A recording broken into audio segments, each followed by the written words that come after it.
Boa tarde a todas, a todos, a todes. Saudar o irmão Sandro. Não é de hoje que a gente se encontra em espaços assim, né, de diálogo, de militância. Eu sou a Bárbara Carine, sou mãe da Iana. Acho que quando a gente se torna mãe é uma identidade que antecede qualquer coisa, né? Sou mentora, né, fundadora da Escola Maria Filipa, junto com meu companheiro Ian, que estaria aqui também, mas aí vocês sacam que quando a gente tem uma filha, um vai, outro fica, né? E aí eu não sei que loucura foi essa, que ele botou os dois no mesmo espaço, não rola. Hoje mesmo a Universidade Estadual de Goiás, à noite, pautou isso, né? Acho que é uma mesa por Skype com vocês, aí eu falei, ou um ou outro, porque alguém tem que ficar com a Iana, né?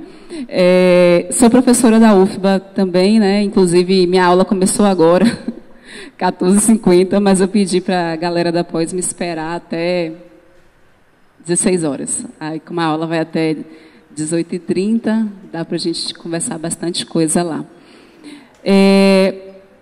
Então, vou falar da temática, né? Desses discursos que constroem identidade a partir da nossa experiência da Escola Afro-Brasileira Maria Filipa, popularmente, eu já estou me achando que todo mundo conhece, conhecida como Escolinha Maria Filipa. A Escolinha Maria Filipa, ela surgiu justamente da vinda da Iana, da chegada da Iana.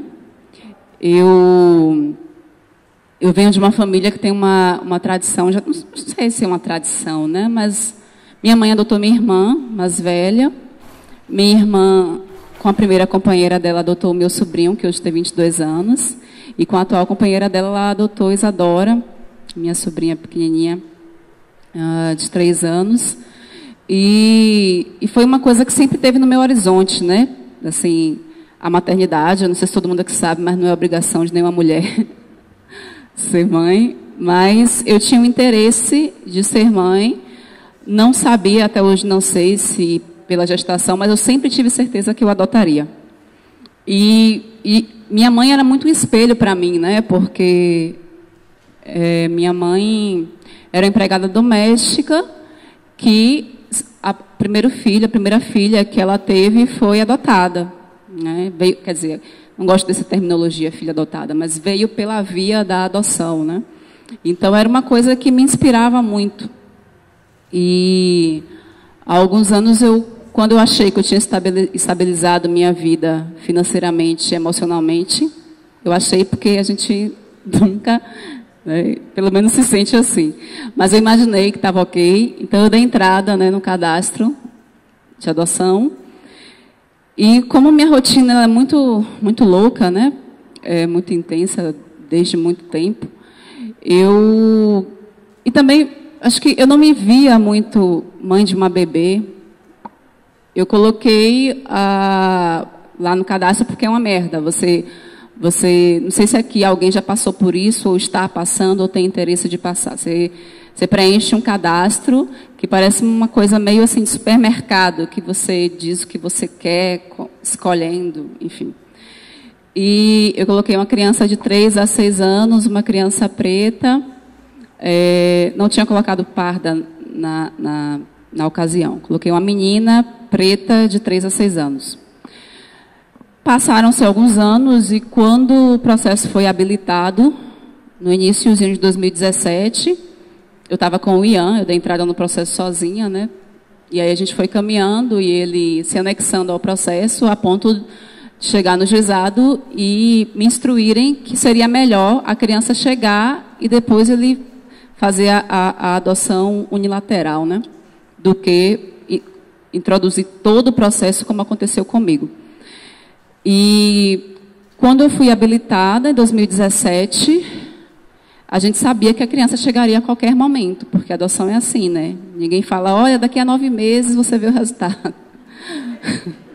Não é assim. Te ligam e falam, sua filha está aqui, venha buscar. E aí a gente mudou de casa, a gente, enfim, pensou em várias coisas e pensamos também onde que ela iria estudar. O Ian, ele é professor da rede privada daqui de Salvador e sempre deu aula em grandes escolas daqui de Salvador por conta do bilinguismo, né? por conta do domínio da fluência de outros idiomas que ele tem. E aí ele dá aula de história em inglês. E ele tinha, por exemplo, 100% de bolsa nessa escola que ele trabalhava, que é uma escola que ele trabalha até hoje.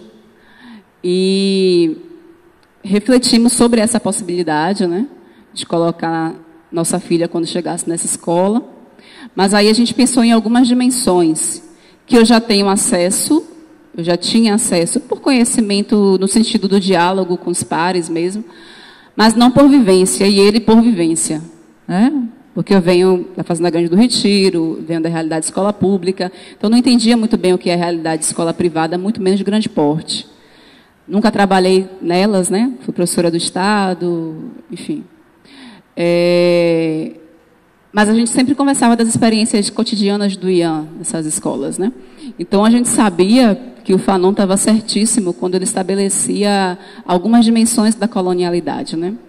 E aí já vou colocar esse lugar de fala, né? É uma escola decolonial, e é importante sempre a gente pautar isso, porque as pessoas têm que sair de um lugar, de um estigma da negritude, de que todo preto se parece em todas as dimensões. As pessoas acham que todo preto se parece no campo da estética, e as pessoas acham que todo preto se parece no campo epistemológico. Não é verdade. Assim como as epistemologias brancas, as epistemologias negras, elas são diversas e têm diferentes conformações teóricas, né?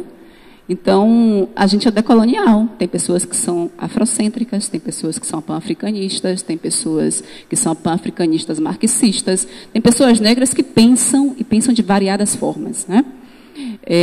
Então, como a gente partia desse referencial da decolonialidade, a gente pensou as 3 dimensões, né, que o Fanon pauta no Condenados da Terra, e que várias outras pessoas na América Latina, né, como a Catherine Walsh, o Aníbal Quijano, o Ramon Grossfogel e alguns outros autores e autoras também brasileiros reforçam da dimensão da colonialidade do ser, do poder e da colonialidade do saber, né?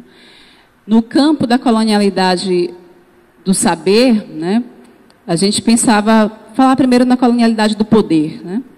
A gente refletiu sobre como que essas grandes escolas, elas estabelecem estruturas hierárquicas raciais que as crianças incorporam desde sempre, né?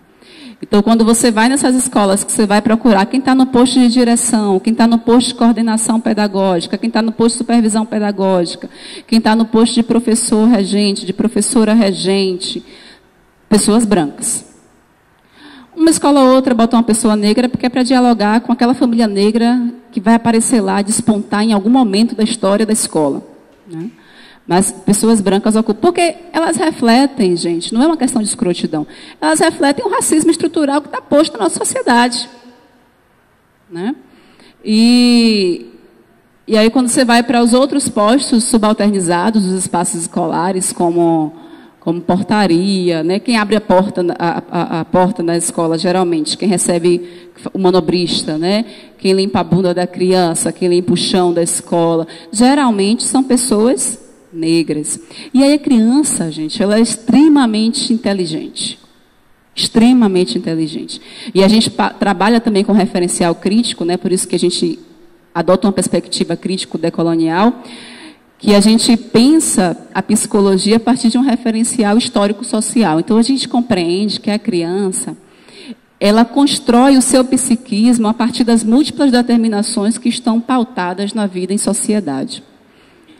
Então, se a criança ela entra na escola, seja ela uma criança negra, seja ela uma criança branca, e ela vê pessoas brancas o tempo todo comandando, e ela vê pessoas negras o tempo todo sendo comandadas, elas vão construir uma noção, né, de que pessoas negras mandam, de que pessoas brancas mandam, de que pessoas negras obedecem. Seja uma criança branca, seja uma criança negra. E aí os reflexos disso na construção não só do psiquismo no campo individual da criança, mas na ação no outro, são os reflexos que a gente já conhece do dia a dia do racismo brasileiro, né? Então, por isso que discutir a temática dessa mesa no sentido da construção do ser, da identidade, a partir de discursos, de diálogos, E aí, quando eu estava olhando, eu falei, eu acho que é mais que discurso, é prática. Né? É prática. Diversidade não se constrói só com discurso. Construção de diversidade no discurso, a gente tem algumas escolas que tentam fazer, né? Chamar um ou outro palestrante para mediar uma situação de conflito racial, enfim, na escola. Mas a gente precisa mexer na estrutura do poder. Quando chamam a gente, geralmente, para dar alguma palestra em escola, a gente fala, ok, a gente aceita, mas está disposto a mexer na estrutura do poder da escola? Está disposta a pensar a condição de uma coordenação negra para essa escola? Se não está disposta, a gente não tem interesse. Porque a gente não vai ficar aqui patologizando o racismo, querendo discutir o racismo no campo do atomismo. Eu sou química, viu, gente? Então, usei aqui um termo da área. Patologizando o racismo, atomizando o racismo, dizendo que você é racista. Não é só você que é racista, todo mundo é. Quem não é, reproduz. Porque na nossa sociedade, o racismo é estrutural e estruturante.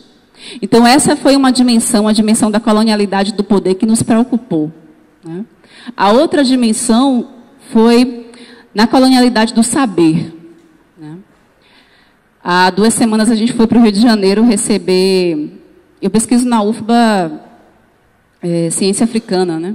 E aí, obviamente, que para pesquisar ciência africana, eu tenho que pensar uma ancestralidade muito além de 400 anos de escravidão.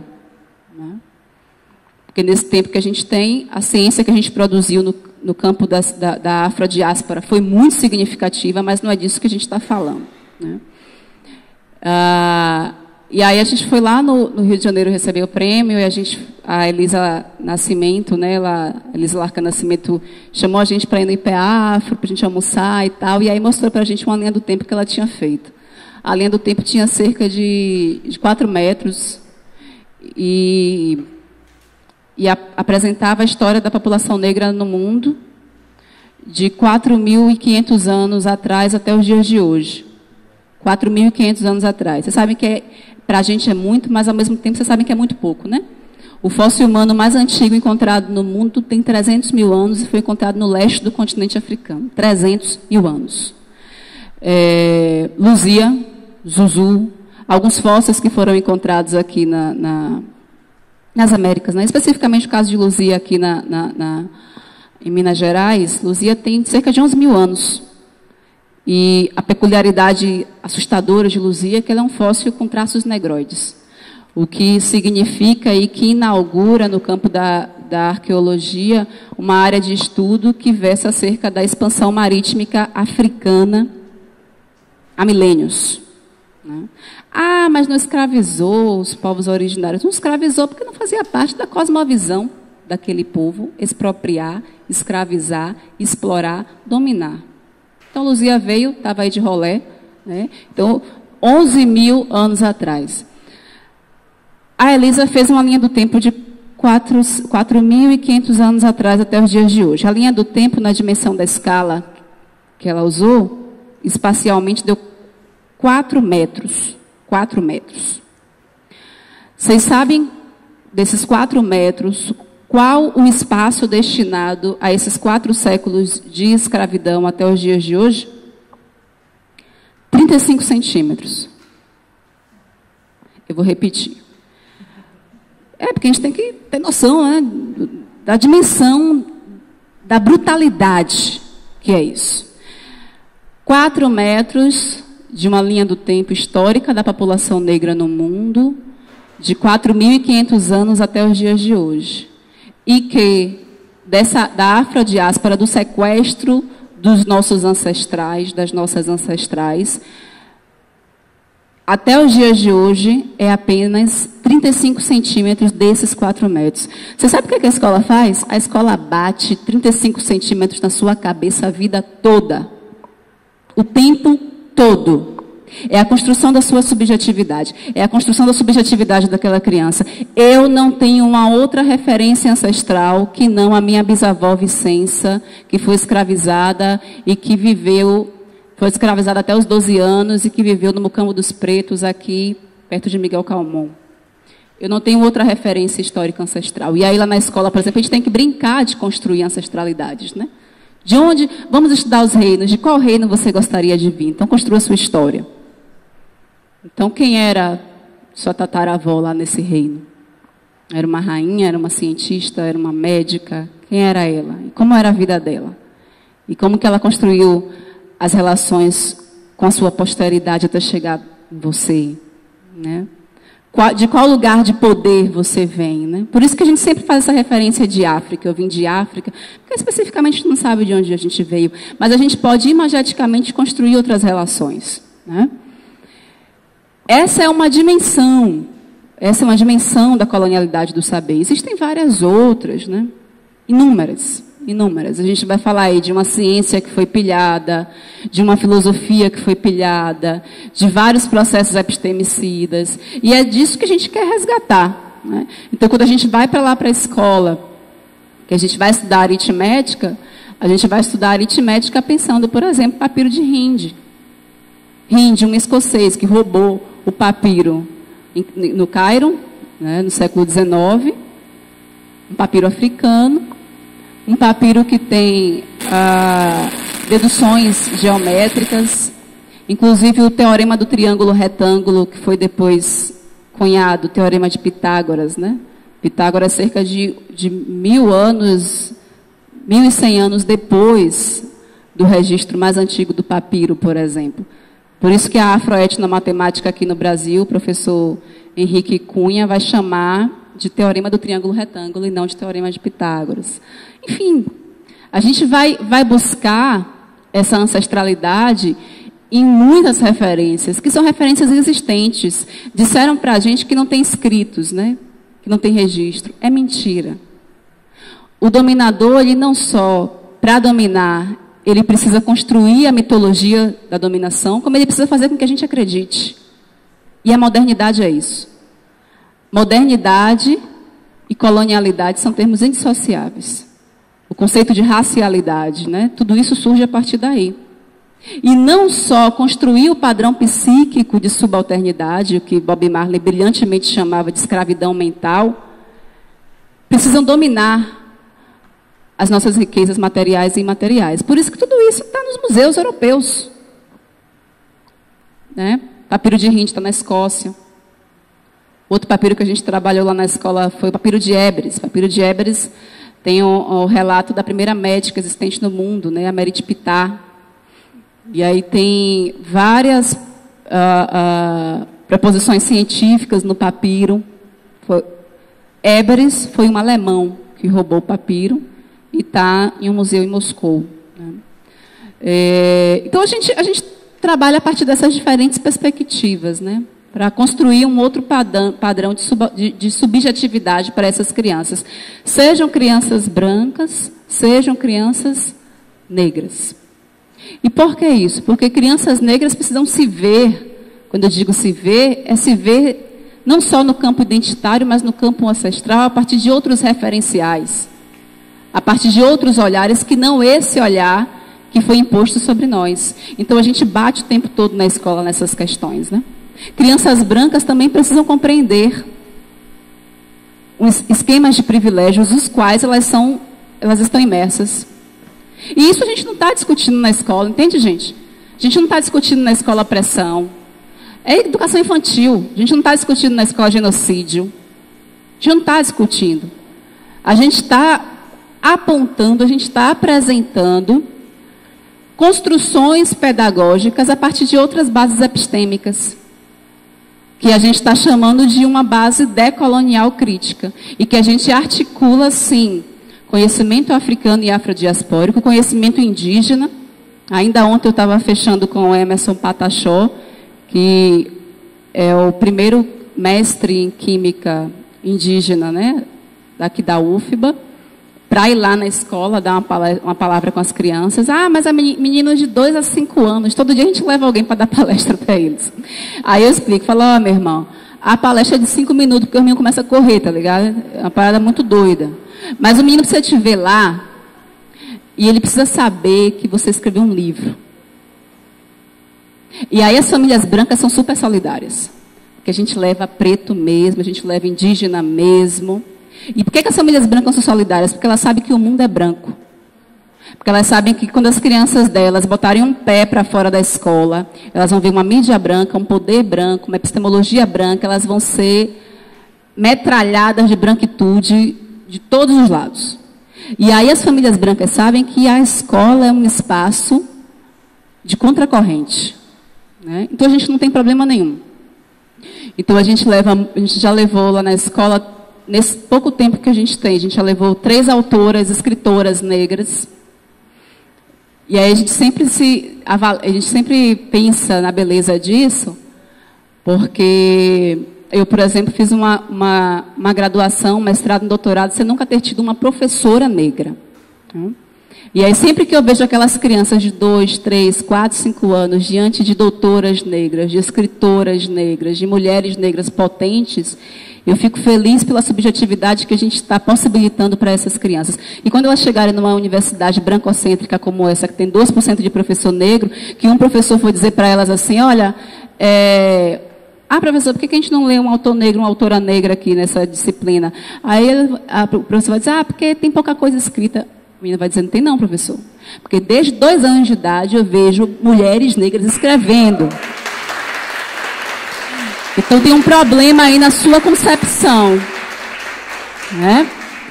Então é nesse sentido que a construção da identidade para a escola, né, da identidade das crianças na escola para a gente, ela é fundamental, né? Da gente estar sempre pautando corpos negros, indígenas, ameríndios, a partir de outros marcos referenciais, que não o genocídio, que não a favela, no sentido da subalternidade que é imposta à favela, da subserviência, né? Por fim, a gente pensou também na colonialidade do ser, né? Que crianças negras, nesses espaços, elas têm o estigma de ser as únicas, né? Então, enquanto elas não se veem em ninguém.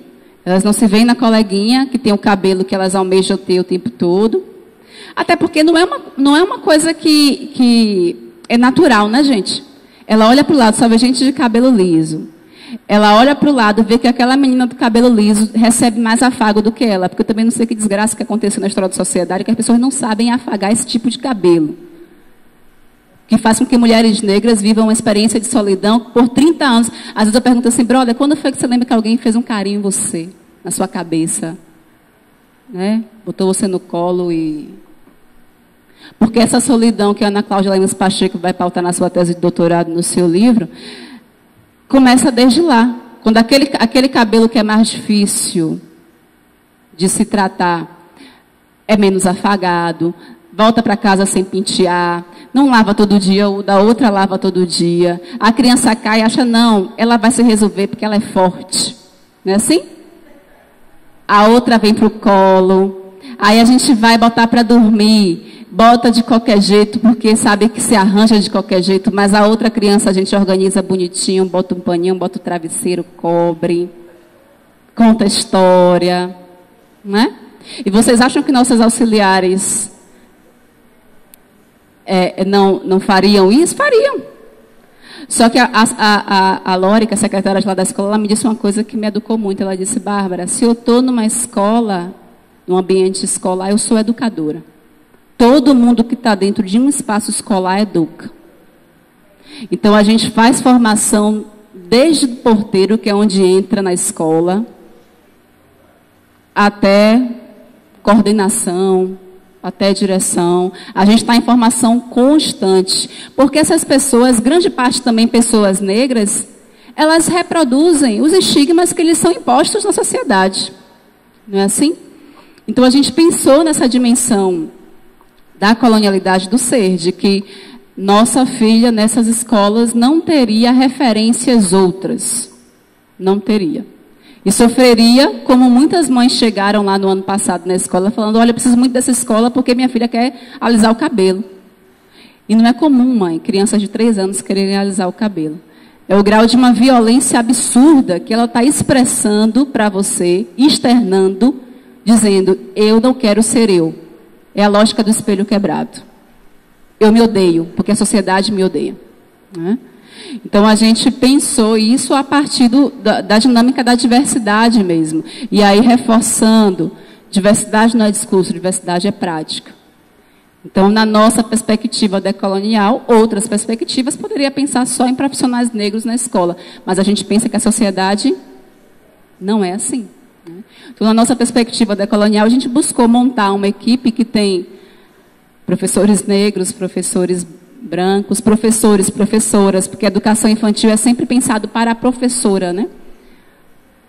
Porque remete-se a educação infantil ao campo do cuidado, e mulheres cuidam. É a construção do gênero, né, cis na nossa sociedade. De pessoas brasileiras, pessoas estrangeiras, pessoas de diferentes idades. A gente tem professor que acabou de formar, está no primeiro ano de trabalho. A gente tem professor de 60 anos. A gente tem pessoas, enfim, de diferentes conformações, né, de constituição identitárias, para que as crianças convivam com aquilo e compreendam que todo mundo ali é digno de respeito e digno do seu afeto. Né? Quando aquelas professoras elas têm aula com um professor trans, que ela nem faz ideia do que é um professor trans, do que é uma pessoa trans, ela não constrói essa relação que nós construímos. A relação que elas constroem eu tenho aula com esse professor que eu amo, que eu gosto muito dele, que ele me trata muito bem. E aí amanhã, daqui a não sei quantos anos, quando alguém disser para elas, aquele seu professor era trans, ela vai dizer, diferença nenhuma fez na minha vida. Porque ele era uma pessoa que me amava e eu correspondia. Né? Esses problemas estão em nós. Né? Somos nós que precisamos resolver. As crianças elas vão se apropriando disso. E a escola é um forte espaço de apropriação. Principalmente nessa era de escolas em turno integral, né? Que as famílias, na dinâmica que tem de trabalho, é intensa mesmo. A maior parte da vida da criança é ali dentro da escola. Então, aí já para finalizar, na nossa escola a gente resolveu esse problema não só no campo das pessoas que trabalham nela, mas no campo das pessoas que estudam também, né? Chegou um momento, a gente chegou a 10 matrículas na escola e... 10 não, desculpa. A gente chegou a... Foram 5 matrículas na escola, inicialmente, e uma criança negra. Porque aí já entra no outro aspecto, né? É uma escola bilíngue, de R$830. Bem aquém das escolas bilíngues de Salvador, que são cerca de R$12.000, enfim. Mas, para a nossa comunidade negra, que a gente sabe que na lógica da Luísa Bairros, uma sobe e puxa a outra. Estou louca para chegar segunda-feira para entrar meu salário. E aí, no dia que entra, já vai para a mãe, já vai para o sobrinho, já vai para a filhada que está no interior, já vai para não sei o quê, a gente sai. É diferente, né?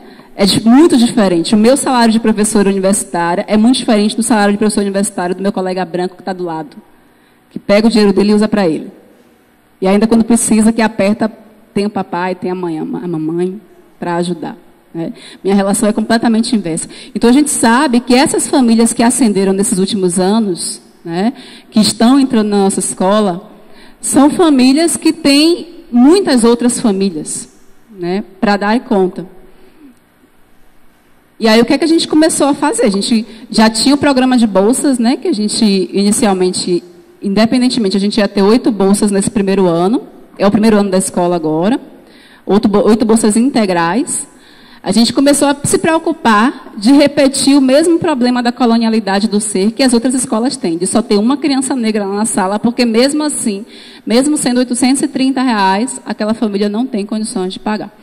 Então, a gente começou a dialogar com as famílias, né? E eu sou uma desgraça nisso, o Ian é muito bom. Então, o Ian que ia para frente e falava, e aí, quanto é que você pode pagar? Olha, isso aqui, vai lá para casa e pensa e volta. E tem dado super certo, né? Aí, hoje, a gente tem um total de 32 crianças na escola. Né? A gente tem 5 crianças que conseguem pagar a escola 100%. A gente tem 8 crianças que não pagam nada. E a gente tem 19 crianças que pagam com desconto de 50% a 10%, mas a gente conseguiu ter na escola mais de 50% de crianças negras. Né? E com toda a dificuldade que a gente tem, é muita dificuldade, né? com toda a dificuldade que a gente segue com muito orgulho de construir essa educação decolonial que não se configura apenas no discurso, mas que reverbera na prática. Obrigada e desculpa de falar muito.